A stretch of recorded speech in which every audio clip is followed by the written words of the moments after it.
Today I'm going to go over what a payload is, how you make a payload, and why you make a payload. The first, of course, is the why.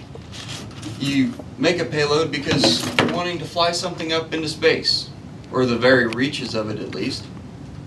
Here we have our payload box that we're constructing to fly our Arduino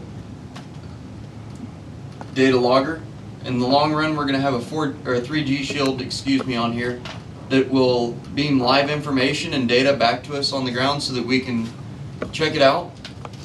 We're also hoping to integrate some of our gathering, being able to find the device itself using the cell phone and the GPS network rather than the ham APRS network.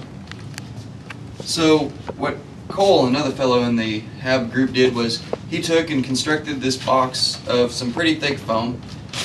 He ran hot glue to adhere it all together, and then I went out and ran the strings pretty similarly to what you seen me do in the ladder string for the balloon itself.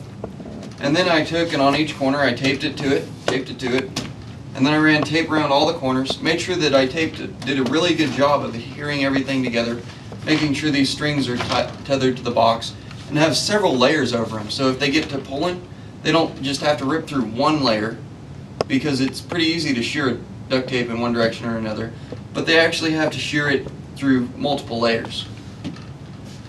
Also, I've gone to great lengths to make sure that all of these strings are exactly the same length, so that when I tie one payload to the next, all of these strings have the same tension on them and they don't fight each other.